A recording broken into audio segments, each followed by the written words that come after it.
The operating team froze in shock when the lead surgeon fled the operating room. They didn't know that on the table lay. Hard times began in the country. The economic crisis hit the lives of ordinary citizens hard. Days arrived when every morning started with uncertainty and fear for the future. Stores emptied, prices for basic goods soared, and the news constantly talked about new difficulties. "We've never lived well, so why start now, right?" a man grimly summed up, turning off the TV.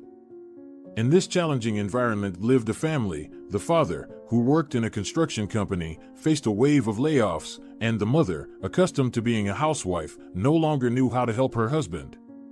They had a daughter, an elementary school student, who heard the adults talk daily about some evil Mr. Crisis who took their money.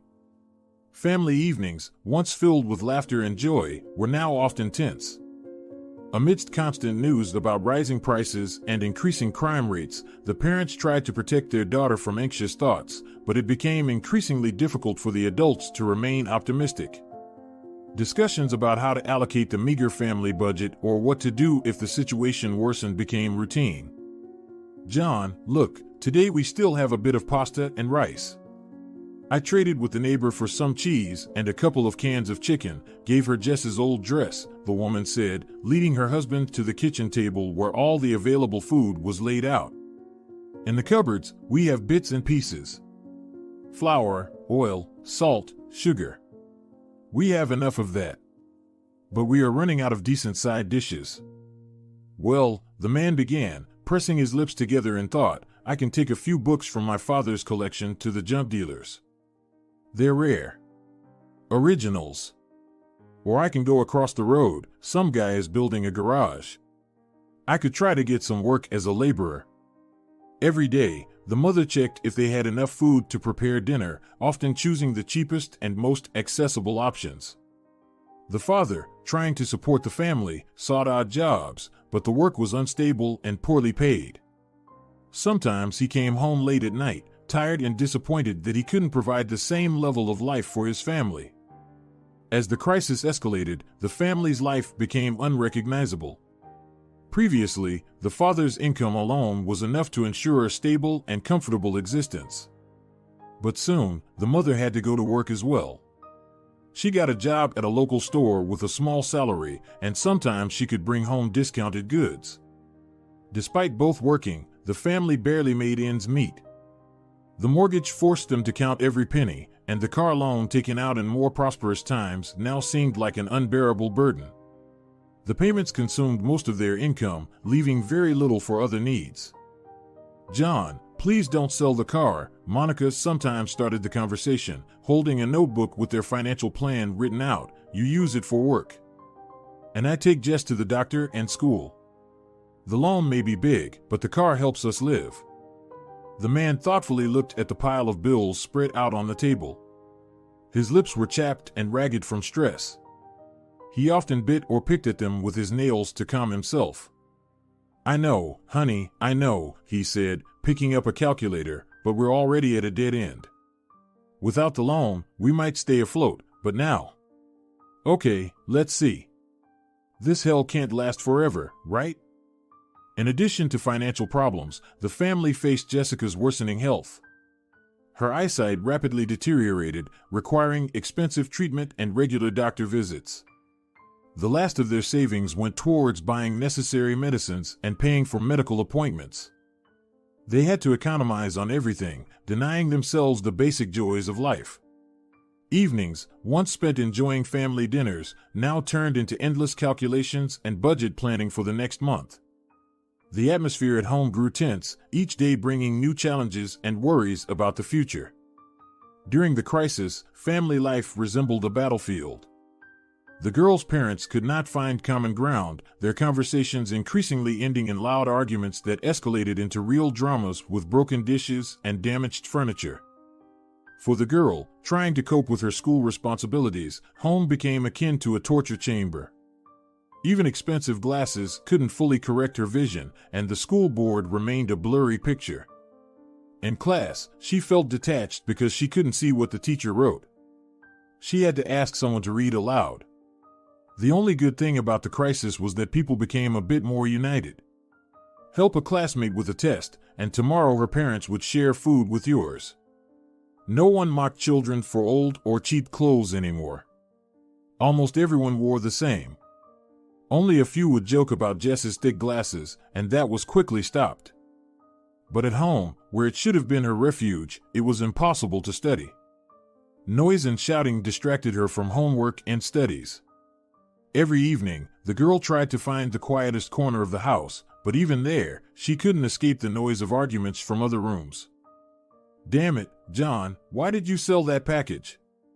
You said you put old things in the closet. What's wrong with you?" the man snapped irritably, not even having closed the front door yet. "First, you say sell it, then it turns out you didn't mean it. Make up your mind before talking to me." The woman angrily threw a blue bag at her husband. John barely caught it. Half of the thing spilled out onto the floor. "The blue one, John. The blue bag. I see it's blue. What got into your head?" Monica came close to her husband. Locks of her blonde hair stuck to her sweaty forehead. From the moment she realized John had sold the wrong things, she couldn't find peace. "You were supposed to sell the things from the blue bag. But you sold the pink one with Jess's good winter clothes. Since when are you colorblind? Now we have to find money for new winter shoes, a coat, pants. Tell me, where will we get them, John? Why can't you do what I ask?" "I get ready for work in complete darkness," John snarled through clenched teeth, throwing the blue bag on the floor. "Why did you put the bags next to each other in the first place?" The family's situation was so tense that each new day began with apprehension. Would it start with another argument or pass relatively calmly? This constant tension put a heavy strain on the child's psyche, exacerbating her feelings of anxiety and loneliness, which she had to face daily. The situation at the school Jessica attended also began to rapidly deteriorate amidst the economic crisis. The teaching staff, long suffering from inadequate funding and low salaries, started losing key members. Experienced teachers who provided stability to the educational process began quitting one after another. They left, complaining about the inability to support their families on such modest incomes, leaving behind empty classrooms and unresolved curriculum issues. "Mrs. Robinson, where is Mrs. Good?" Jessica asked, raising her hand at the start of the lesson. The teacher adjusted her collar. The situation at the school was already out of control. People were leaving, and there was no one to replace them. The children felt abandoned, with no one to attend to them. She resigned, Jessie," Mrs. Robinson replied with an apologetic smile. "But meet Miss Hudson. She will be assisting us in the lessons. Children, say hello to our guest." In an attempt to fill the growing void, the school administration started bringing in student interns from local teacher training colleges. These young people, still full of enthusiasm but clearly not ready for independent work, became temporary replacements for the departed teachers. However, their lack of experience quickly became apparent. "Children, please calm down. Children." Poor Miss Hudson could not outshout the crowd of mischievous kids. "The lesson has already started. Guys, there will be a test next lesson. You need to prepare. Please." The interns, though striving to do their best, often found themselves unable to manage the class or effectively explain complex topics. Their lessons, though conducted with a great desire to help, often turned into chaotic and unproductive sessions. In the classrooms, the students felt abandoned, not receiving the necessary support and guidance.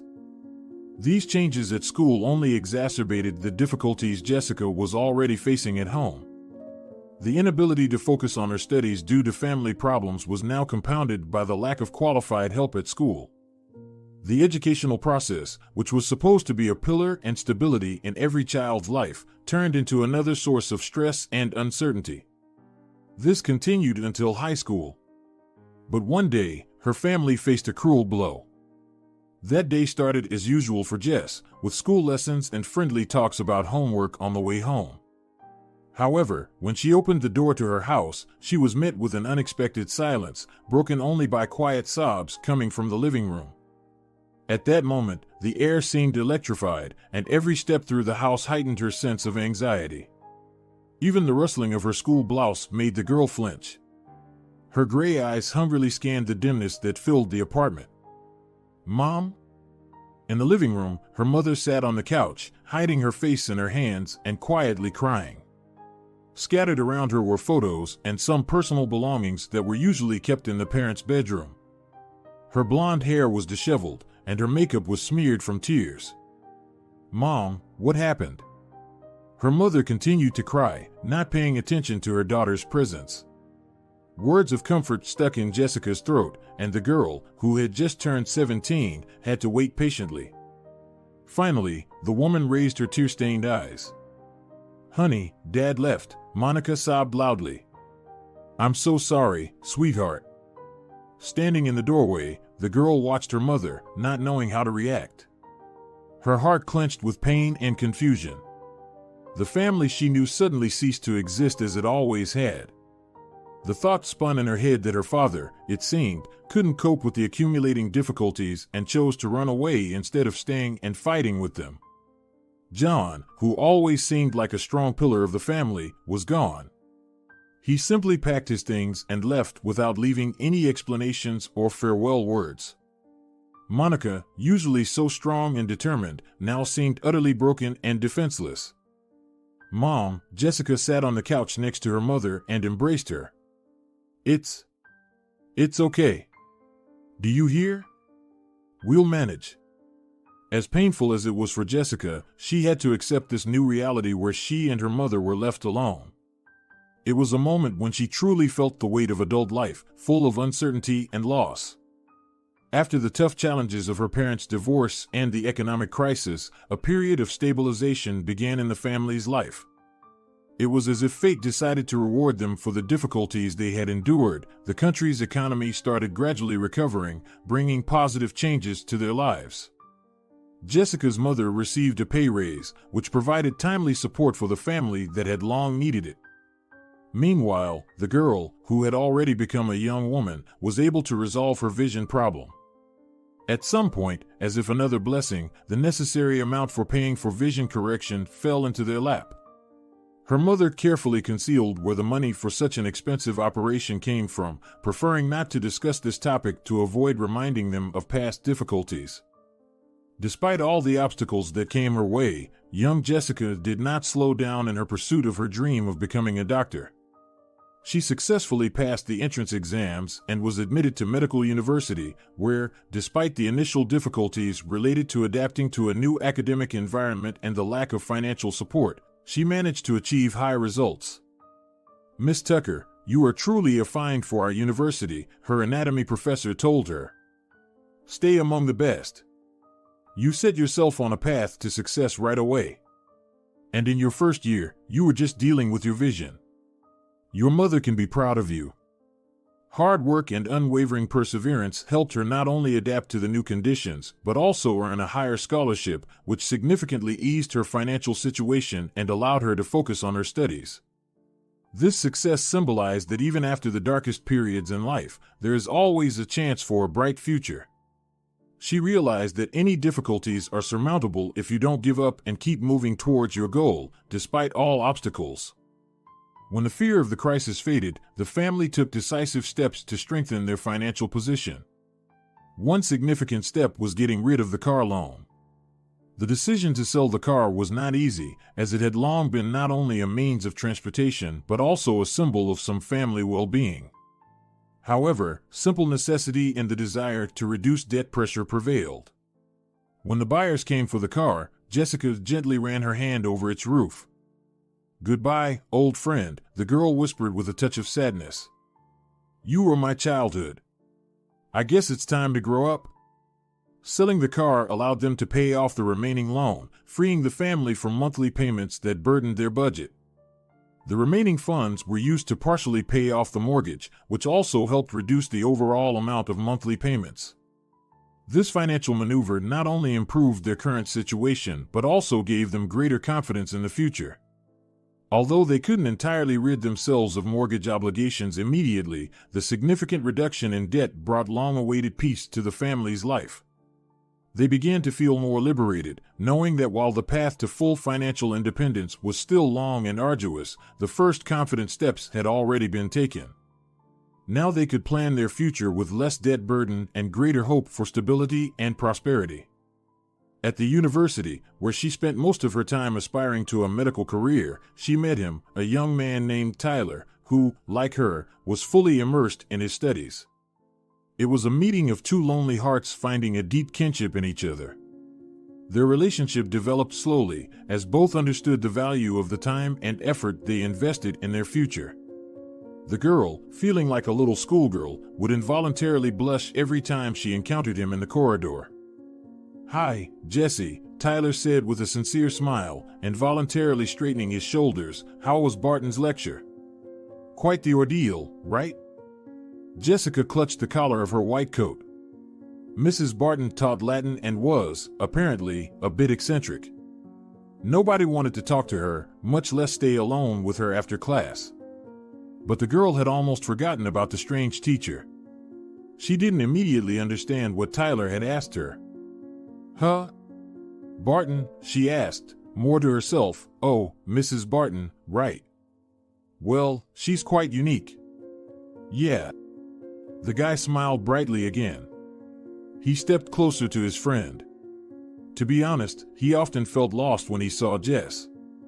"All right, see you later," he said, awkwardly touching her shoulder, which elicited a stifled giggle from her friends. "I'm already late for histology. I'll be waiting by the gates after class." At first, their interaction was limited to friendly meetings after lectures, when he would walk her home.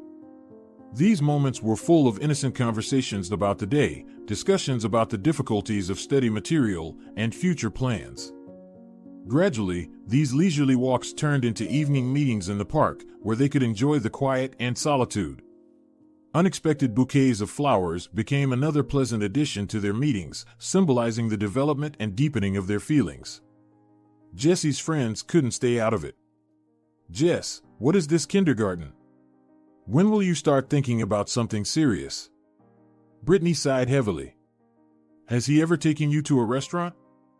Or do you just wander around the park like two school kids?" Jessica pursed her lips. She genuinely enjoyed walking in the park. Fresh air, pleasant conversations. Tyler's company. "Bree, not all at once. We're studying." "What restaurants?" "Oh, my God," Julie, who had been sitting quietly until then, rolled her eyes. "Jesse, you are adults. At least hint to him about going somewhere besides the park." "Exactly, you're studying. Why waste time on park walks? Let him suggest something more." The girl crossed her arms. In a way, her friends might have been right. But on the other hand, she was content. So why complicate things? Deep in thought, Jessica scrunched her nose. Tyler often said she looked like an angry hamster in such moments. Thinking of him, Jess involuntarily smiled. No, everything was just fine as it was. As graduation and thesis defense approached, their relationship entered a new stage.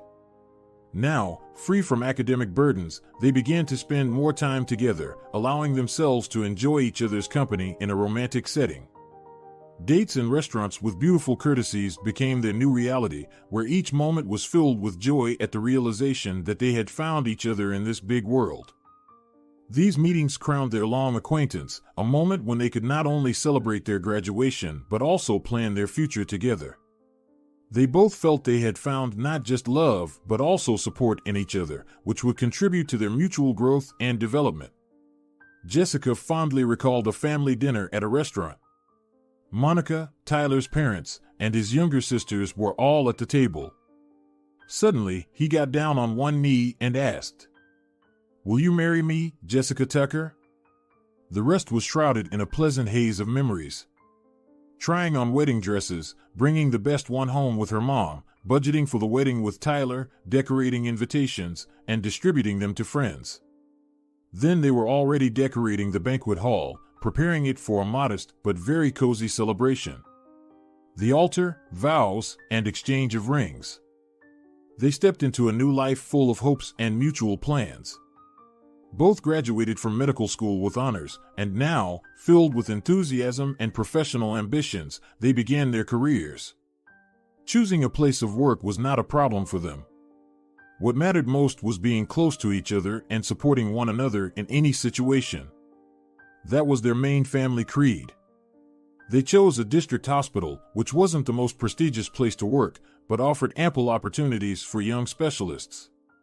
It was the perfect option for a young couple eager to apply their knowledge in practice while staying together. The hospital, located in a quiet area, needed qualified staff and offered good conditions for young doctors, making it an attractive place to start their joint careers. On the threshold of the district hospital, shrouded in a light autumn mist, Jess and Tyler exchanged impressions. "Remember, Ty, you always said you wanted to work where you could make a real difference, not just follow protocols?" Jess asked, smiling at him through the sunbeams breaking through the clouds. "Yes, and this place seems just right," Tyler replied, looking at the old hospital building. "Not the most modern or famous, but here we can really help." "I like that we're together here," Jess said, taking his hand. "Supporting each other, growing professionally, and overcoming all difficulties together." Tyler squeezed her hand firmly in response. "Together we can handle anything," he said confidently. From their first days at the hospital, Jess and Tyler became part of the team, quickly earning the respect and recognition of their colleagues. Their hard work, responsible attitude, and desire to help patients did not go unnoticed. Working in various departments, they brought new ideas and approaches to the hospital, positively impacting the level of medical care. Thus, their professional and personal paths intertwined closely. With each passing day, their relationship grew stronger, and their contribution to the development of the medical institution became increasingly significant.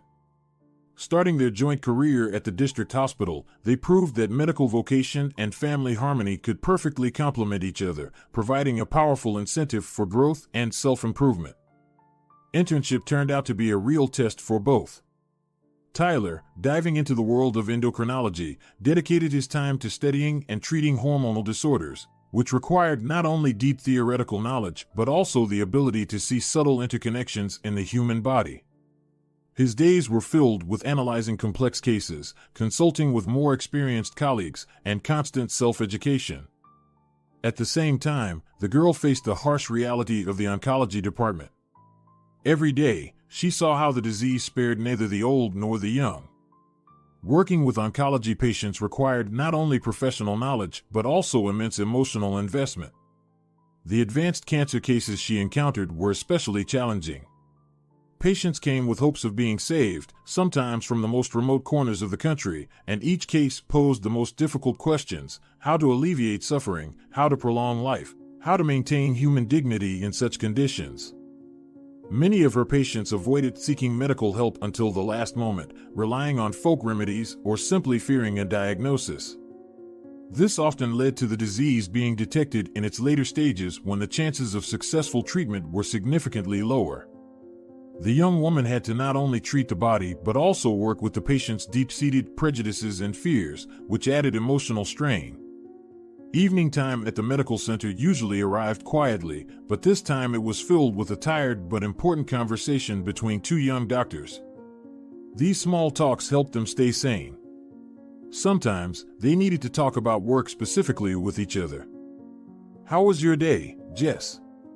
Tyler asked, leaning wearily on the staff room table. "Tough, as always," she smiled softly, removing her latex gloves. "It's oncology, Ty. Every case is a fight for life." "I can imagine. Endocrinology doesn't forgive mistakes either, but facing cancer every day. It must be incredibly hard." Jessica wrinkled her nose again, thinking. Seeing this familiar expression, the man couldn't help but smile. To him, she seemed like the most beautiful woman on earth. Even now, tired, with smudged makeup and red eyes from exhaustion. Especially now. "Sometimes I think the hardest part isn't the diagnoses or the treatment, but meeting patients who have been just watching their tumor grow for years," Jess said thoughtfully. "How do you cope with your patients?" "We have less emotional burden but more analytical work. Hormonal disorders require constant attention to detail. You know, every wrongly chosen hormone can seriously affect a patient's quality of life. Yes, that's true, she agreed, tiredly rubbing her face. Does it help you feel like you're making someone's life better? Every day, Jess. But I know you're doing incredible work too. We both knew what we were getting into when we chose medicine. It's a path full of challenges, but also opportunities for growth. We both help people, and that's the most important thing. Jess nodded, smiled, and looked at Tyler with warmth and gratitude in her eyes. Thank you, Ty. Sometimes you just need to hear that you're not alone. Always here for you, Jess. Together we're stronger. For the young woman, every day in the oncology department became a lesson in courage, compassion, and medical resilience, and for the young man, it was an opportunity to deepen his knowledge and help people on their path to recovery. 2 years of intensive internship proved to be a time not only of continuous professional development, but also a test for their family relationships.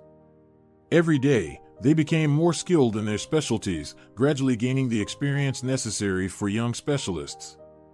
In the end, completing their internship marked the beginning of a new phase in their lives and careers. They were ready to face the challenges the medical world presented. As an endocrinologist and an oncologist, they had already earned respect in the medical community of their city. Their professionalism and dedication attracted the attention of private clinics, which offered them lucrative work conditions. These offers came at a critical moment in their lives when they were considering buying a car and planning a family. Jessica had long dreamed of a child, and Tyler supported this idea. Have you seen the offers from the clinics? Tyler began, flipping through papers on the kitchen table after dinner. Yes, they look promising, Jessica replied, leaning her elbows on the table and tiredly massaging her temples. But it means we'll have to work in different places. Do you think we can handle it? Tyler looked at her, his gaze full of contemplation. He was turning over in his mind the dream of a happy family. But many say that sometimes you have to sacrifice something for happiness. I think this could be our chance, Jess. The choice between stability and financial prospects was not easy. Working together in one hospital was convenient and pleasant, but plans for the future required sacrifices. After long reflections and mutual consultations, they decided to accept the offers from private clinics. Thus, they started working in different medical institutions, each in their field. Although they were separated by workplaces, this did not affect their relationship. They continued to support each other, exchanging knowledge and experience, which only strengthened them as specialists and as a couple. This decision proved not only financially beneficial but also useful for their professional growth, giving each the opportunity to develop in their specialty. In the medical community of their hometown, the staffing situation left much to be desired. Despite the presence of a medical university that produced narrow-profile specialists, many young doctors aspired to move to large cities where higher salaries, better career growth conditions, and more modern medical facilities were offered. This trend particularly affected some key specialties, such as oncology, where specialists were in especially short supply. When a young oncologist, freshly out of her internship, stayed in the city, it became a real find for the local clinic, suffering from a lack of qualified staff in this field. The clinic immediately showed active interest, as having a qualified oncologist could significantly improve the quality of services provided and increase the number of treatment programs available to cancer patients. The clinic administration quickly contacted Jessica, offering her attractive working conditions, including a competitive salary, opportunities for professional development, and participation in advanced research. They emphasized how important it was for the city to retain such a specialist, especially in an area where every experienced doctor could save many lives. This sudden interest in her qualifications and potential was very flattering for the young oncologist. Despite other offers she might receive from clinics in other cities, the opportunity to breathe new life into the healthcare of her hometown and help her fellow citizens seemed particularly appealing. Working in a private clinic opened new horizons for Jessica. She found that working conditions here were significantly different from those she was used to in municipal institutions. The facilities were bright and well-equipped, and the equipment was modern and functional, which greatly facilitated the diagnostic and treatment process. Her colleagues at the clinic were professionals, many of whom came here not only for convenience and a good salary but also for the opportunity to practice medicine more qualitatively without the bureaucratic constraints of public medical institutions. The doctors and medical staff of the private clinic were fully absorbed in their work, showing deep care and dedication to their profession. Take Wilson, the neurosurgeon. He used to work in a city clinic, but the years were taking their toll. It was calmer in the private clinic. Less running up and down the floors, more help from the staff, and modern equipment. Yet in conversation, he remained a sweet, kind old man. And Nurse Rosa was a woman of great fortitude. She used to work in a psychiatric dispensary. So, in the presence of this lady, no rude patient posed a threat. Because Mama Rosa, as her colleagues often called her, quickly found the right words for not very pleasant people. In this team, Jessica felt not only like a part of a team but also like part of a large professional family, where every member was dedicated to their work and striving to provide the best medical services at their clinic. This shared commitment and desire to help people made even the most challenging and stressful days productive. Lunch breaks or the big gaps between appointments and surgeries were always spent in very pleasant company. Jessica couldn't have dreamed of such an environment. Sitting in the procedure room now, she watched a nurse walk between the metal tables. Tall and broad-shouldered, there was a certain charm about her that was rare in women. Maybe it was her stateliness. "Rosa, how do you manage to stay so calm with the most difficult patients?" "Mr. Burns was quite a handful today, and you didn't even flinch," Jessica asked in amazement as she poured herself some coffee. Rosa smiled while measuring out some medication. "Experience, Jessie, it's all about experience. After working in a psychiatric ward, all the patients here seem like angels. Plus, when you see that your words really help, it's easier to have a dialogue. It's not like trying to convince a half-blind old lady that she's Napoleon." "And what about Wilson? He's quite elderly, isn't he?" Jessica continued, sitting closer and smiling widely. "Oh, Wilson is thriving here," Rosa sighed, glancing back to ensure he wasn't behind her. "We don't have as much stress as in a public hospital, you know? He can focus on his patients without rushing. At his age, you can't hurry. He may have a steady hand when holding a scalpel, but in the office, he's just a simple old man. He needs more time to talk with his patients." "You can feel it," Jessica agreed. "Everything here seems somehow more humane, doesn't it?" Rosa nodded, placing a bundle of tools on the table. "You know, I think that's why many of us stay here. We like the feeling that we can do more without getting tangled up in bureaucracy and endless paperwork. Here, each of us can be a real doctor, not just another cog in the system." Jessica smiled, feeling the same dedication to her work as her colleagues. This was what attracted her to the private clinic, and she was glad she had chosen this place. Yes, maybe Tyler wasn't here with her, but she wasn't alone. She always had a reliable shoulder to lean on in difficult times here. Among the doctors, there were many with significant experience who were recognized experts in their fields, allowing Jessica to grow professionally, constantly learning from her senior colleagues. The exchange of knowledge and clinical experience was constant, and everyone could voice their opinions or share observations, contributing to overall development and improvement of medical care. Working as an oncologist demanded not only professional knowledge from the young woman but also incredible mental resilience. Every day, she faced new challenges. She often wondered if she had the strength and knowledge to do everything possible for her patients. Oncology didn't forgive mistakes and didn't offer second chances. She had to consider every step, weigh all the pros and cons before prescribing a treatment that could be both life-saving and extremely hard on the patient's body. But every successfully treated case brought immense satisfaction and confirmed the correctness of her chosen profession. In these moments, she felt that her efforts were not in vain, and it gave her the strength to move forward, despite all the difficulties and emotional trials that inevitably accompanied the work of an oncologist.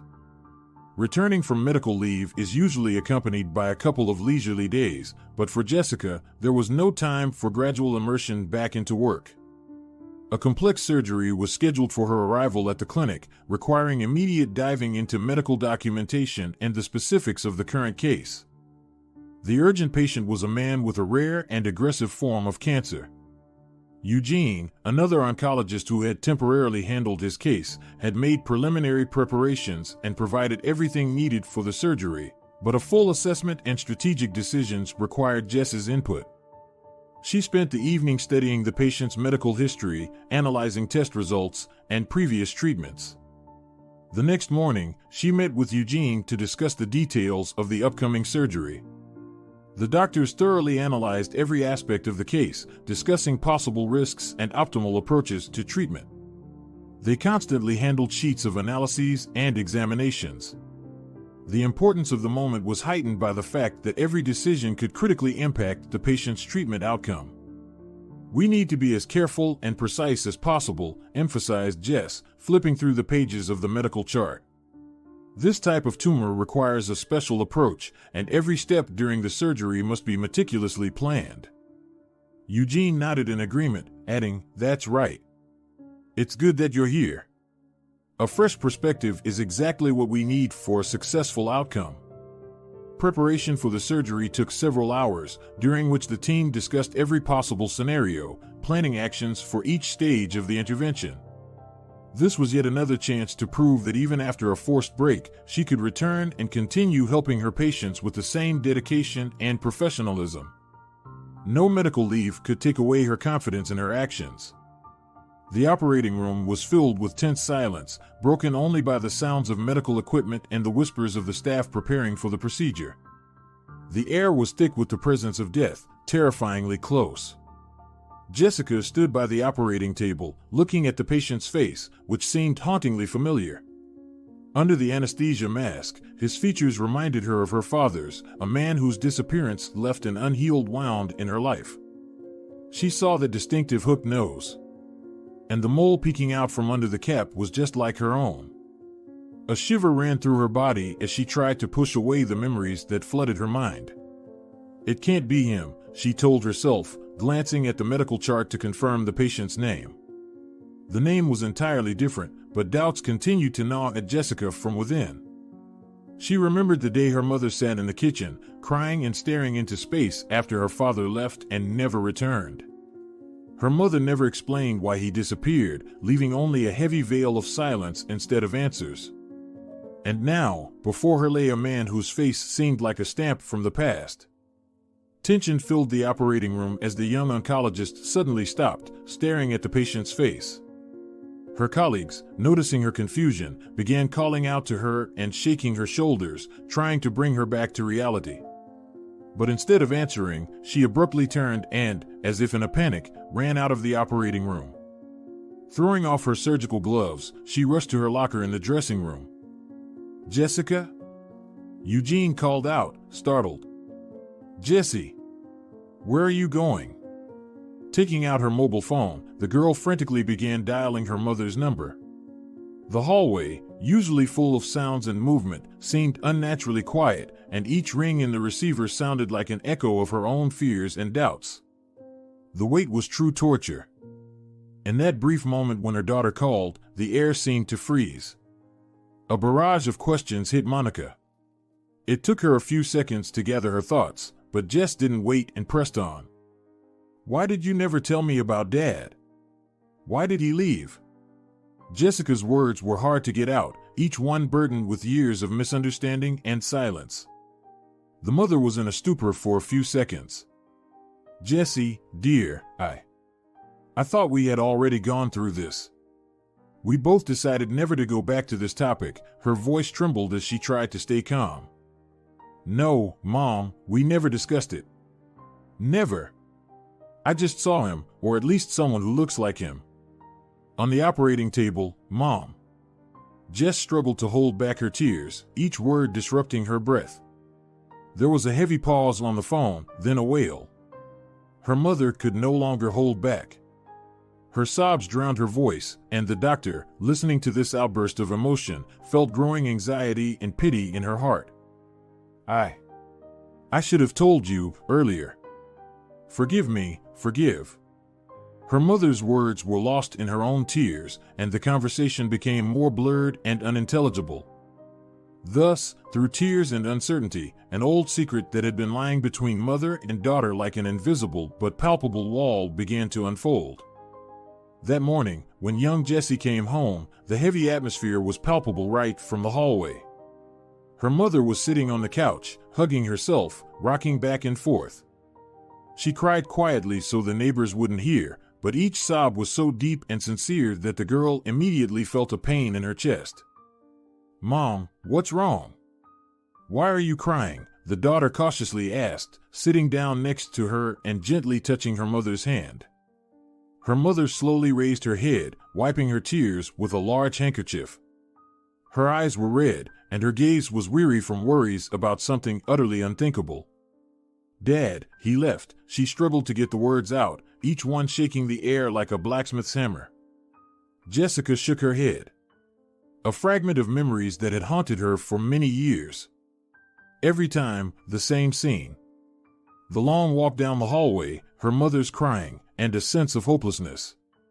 It seemed that everything was in the past. Jess had her own family on the way, but these memories still visited her too often. The girl crouched down, leaning her back against the cold hospital wall. "At least tell me now." Her mother took a deep breath as if preparing for a long story. "He was sick, very sick. And we didn't have the money for his treatment. I was ready to do anything, even sell the car, take out loans. But he didn't want that. He couldn't let us drown in debt because of his illness." Jessica pulled off her mask and wiped her eyes. Her hair had come loose from the tight ponytail and spread over her shoulders. She genuinely didn't understand what was happening in her life right now. Keeping silent, she had to hold her breath for a moment to pull herself together. She still needed answers. "But why didn't I know? Why did he just leave?" The daughter's voice trembled with unshared pain and misunderstanding. "He thought he was doing it for us, to earn money. He wanted to come back." Her mother stopped, lowering her eyes. "But the illness progressed faster than we expected. He had to take a risk and go to an old acquaintance." This story unfolded in the shadow of a global crisis that engulfed the country. A sense of helplessness and inevitability filled every corner of their home, leaving little room for hope. When the family's reality became unbearable, John remembered a man whose life he had once saved. Lewis. This man now held a high position in society, but he was far from being a law-abiding citizen. Jonathan turned to his old friend for help, and Lewis agreed to pay for the necessary treatment. In return, however, he demanded services that would pull John into the criminal world. What else could a cancer patient do? John stood before Lewis in his luxurious office, feeling every cell in his body resisting this meeting. The room was quiet, with only the sounds of the city occasionally penetrating through the closed windows. "Lewis, I didn't come to you for nothing," John began, trying to hide the anxiety in his voice. "Do you remember the old debt? I pulled you out, drunk and barely alive, from that nightclub. You were covered in your own bile. And then a crowd of some idiots chased after me. Do you remember how I ran through the bushes in the park, carrying you on my back?" Lewis, sitting at his desk, slowly raised his eyes to John, his face remaining impassive. "Of course, I remember, John. You didn't waste your time on sports back then, my friend. But why are you bringing this up now?" His voice was calm, but there was tension in it. I'm dying, Lou. I need surgery, and we don't have the money. You're the only one I can turn to for help." The businessman froze for a moment, then slowly nodded. And indeed, what else could John do? Lewis knew well that ordinary workers were forced to survive. It couldn't be said that the businessman was seriously worried about his old friend. But he did have some notion of honor. "I'll help you, John. You deserve help for pulling me out of that. Ahem. But I have conditions. You will have to work off this debt. John shook his head, his heart sinking heavily. He knew this couldn't be simple. What exactly do you want from me, Lou? The man slowly stood up from his desk and walked to the window, looking at the city lights. I need a man with your skills, Jonathan. A man who isn't afraid to take risks. You'll be working for me. It won't be easy, and it certainly won't be legal, he let out a bitter laugh. I hope you haven't forgotten how to drive like you did in your younger days. Oh, your father's car was searched for all over the region, and some Poles you crashed into took it from you. John froze, feeling his blood turn cold. He knew he was agreeing to a deal with the devil, but he had no choice. All right, Louis.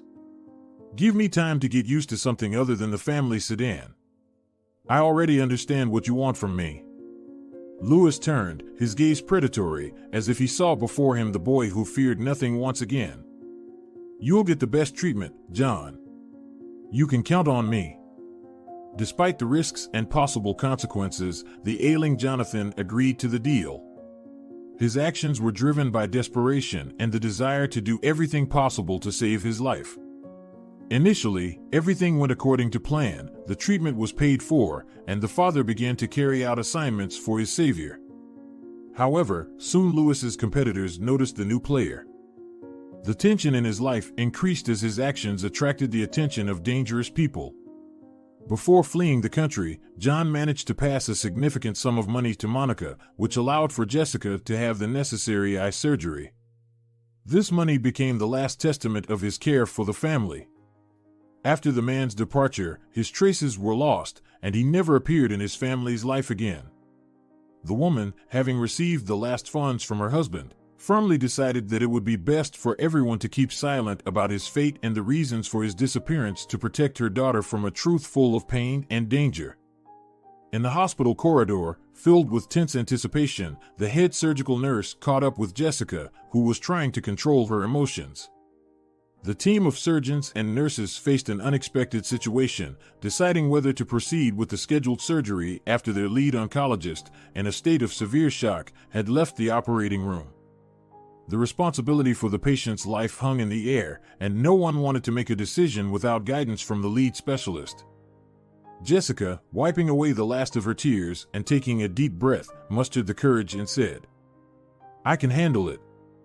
With these words, she turned and headed back to the operating room. Changing into clean surgical attire, she went through all the stages of antiseptic treatment again, preparing to return to the sterile environment of the operating room, where the team and the anesthetized patient were already waiting for her. Her steps were heavy, but the determination to return and finish what she had started outweighed them. Suppressing her anxiety, she addressed the assisting surgeon, Eugene. "Are you ready to begin?" Her voice trembled despite her attempts to control her emotions. "Everything is ready, doctor," the assistant nodded, noticing her nervousness. "Focus on the job, here and now," she reminded herself, trying to distract from her personal feelings. But the image of her father, surfacing every time she looked at the patient, complicated everything. "Let's begin," Jessica finally said, taking the surgical instruments in her hands. The touch of the cold steel reminded her of her duty and professional responsibility. She had to do her job, regardless of who her patient was. The doctors continued preparing for the surgery, each movement precise and accurate. The young oncologist, although stunned by the sudden revelation, found the strength to focus on the upcoming procedure. The operation required her full dedication, and she was ready to do everything possible to help this person, despite her personal turmoil. The complexity of the surgery was borderline fantastical. A tumor cleverly entwined around a vital vessel posed a serious risk to the patient's life. Jessica, concentrating on removing the growth, understood every step she took, knowing that the slightest mistake could cost the person their life. The complex procedure ended successfully, and all that was left was to rely on postoperative therapy and hope for a favorable outcome. A whole week passed, and each day was a trial for Jess. She couldn't bring herself to enter her father's room, where he was now recovering. Inside her, mixed feelings raged, fear that his condition would worsen at the sight of her, fears that he wouldn't want to see her after all these years of separation, and deeply rooted anxiety that his disappearance was a conscious choice. Perhaps he truly chose to leave and never come back. Such thoughts swirled in the girl's head day after day, intensifying her internal conflict and making the step into the room harder and harder. She felt on the brink of a potentially devastating conversation that could either reveal deep family wounds or, on the contrary, begin their healing. This uncertainty and fear of possible consequences made her hesitate, unable to find the strength to face the potential truth about her father's past actions. At the moment the door to the room opened, Jessica paused on the threshold, overwhelmed with emotion and uncertainty. Before her, on the hospital bed, lay a man significantly thinner but already looking healthier. Since the surgery, his complexion had become noticeably better. The silence in the room was tense, and Jonathan, meeting his daughter's gaze, froze. The girl, whose heart was beating faster, whispered the only word filled with hope and fear. "Dad?" Her voice was so tender and anxious that the man, unable to hold back his emotions, covered his mouth with his hand and quickly turned to the window, trying to hide his tears.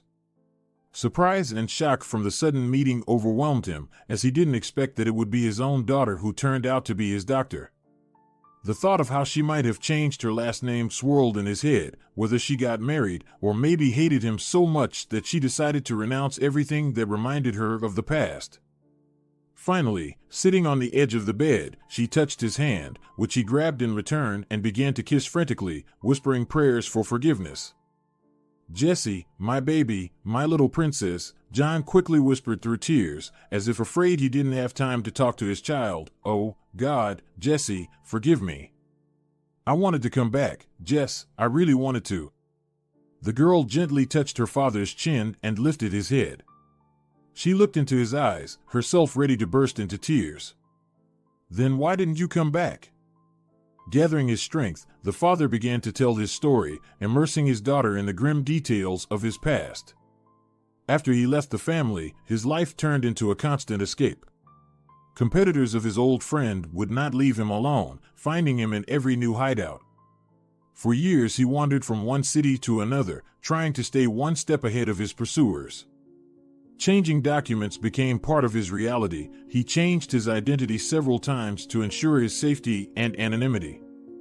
These precautions were so effective that even his own daughter did not recognize him when he became her patient. John continued, explaining that his struggle for survival ended only 2 years ago. Lewis, the man who had offered him that fatal deal, had finally dealt with his competitors. This final act of internecine strife ended their confrontation and also allowed him to leave the criminal world. "I was a driver. At least that's what we agreed on with Lewis." Jonathan choked on tears, but continued, "Jessie, I went through hell. Normal people don't do the things Lewis asked me to do. I wanted to come home so badly. Those were monstrous things, Jess."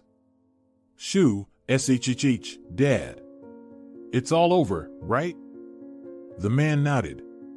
He wiped his tears with the white hospital sheet and took a deep breath.